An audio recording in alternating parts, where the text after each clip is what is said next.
அஸ்ஸலாமு அலைக்கும் வரஹ்மத்துல்லாஹி வபரகாத்துஹு. இன்றைய குர்ஆன் மஜ்லிஸில் குர்ஆனின் 4வது அத்தியாயமான சூரா அன்-நிசா என்ற இந்த அத்தியாயத்தின் 11வது வசனத்திலிருந்து ஆரம்பிக்க இருக்கின்றோம். இந்த அரபி மூல வசனங்களை ஓதி அவைகளின் தமிழாக்கங்களை வாசிக்க இருக்கின்றோம். அனைவரும் அமைதி காத்து செவிதாழ்த்தி கேட்டு பயனடைவோம். அஊது பில்லாஹி மினஷ் ஷைத்தானிர் ரஜீம். பிஸ்மில்லாஹிர் ரஹ்மானிர் ரஹீம். பேரருளாளன் பேரன்பாளன் அல்லாஹுவின் திருப்பெயரால் ஆரம்பம் செய்கின்றேன். யூசிகுமுல்லாஹு ஃபீ அவுலாதிக்கும் லித்தகரி மித்லு ஹத்தில் உன்ஸயைன் فإن كن نساء فوق اثنتين فلهن ثلاثا ما ترك وإن كانت واحدة فلها النصف ولأبويه لكل واحد منهما السدس مما ترك إن كان له ولد فإن لم يكن له ولد وورثه أبواه فلأمه الثلث فإن كان له إخوة فلأمه السدس من بعد وصية يوصي بها أو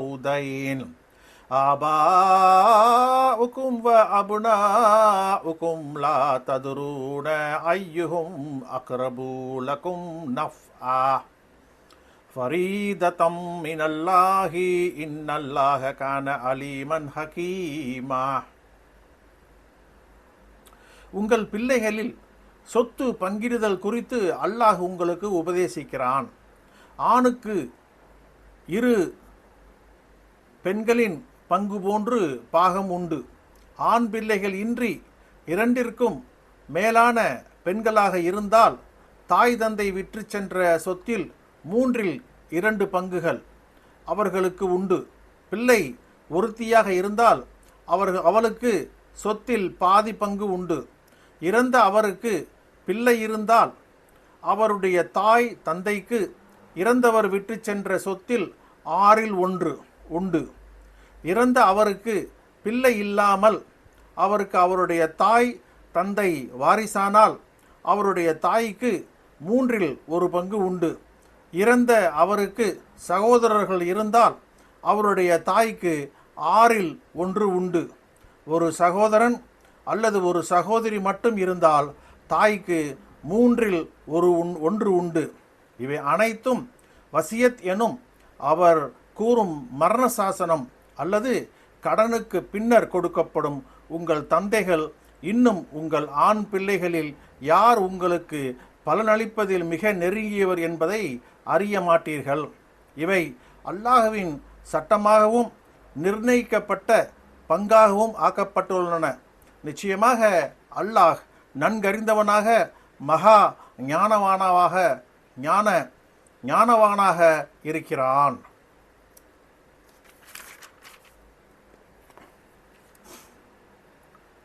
வலக்கும் நிஸ்ஃபு மா தரக அஸ்வாஜுக்கும் இல்லம் யகுல்லஹுன்ன வலது ஃபஇன் கான லஹுன்ன வலதுன் ஃபலக்கும் ருபுஉ மிம்மா தரக்ன் மின் பஅதி வசியத்தின்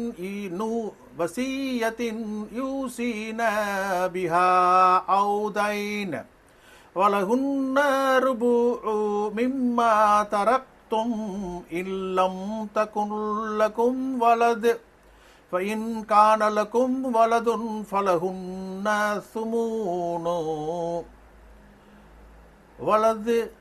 فلهن ثمون مما تركتم من بعد وصية توصون بها أو دين وإن كان رجل يورث كلالة أو امرأة وله أخ أو أخت فلكل واحد منهما السدس فَإِنْ كَانُوا أَكْثَرَ مِنْ ذَلِكَ فَهُمْ شُرَكَاءُ فِي الثُّلُثِ مِنْ بَعْدِ وَصِيَّةٍ يُوصَى بِهَا أَوْ دَيْنٍ غَيْرَ مُضَارٍّ وَصِيَّةً مِنَ اللَّهِ وَاللَّهُ عَلِيمٌ حَلِيمٌ. உங்கள் மனைவி விற்று சென்ற சொத்தில் அவர்களுக்கு பிள்ளை இல்லை என்றால் உங்களுக்கு பாதி உண்டு. அவர்களுக்கு பிள்ளை இருந்தால் அவர்கள் விற்று சென்றதில் உங்களுக்கு கால் பாகம் உண்டு.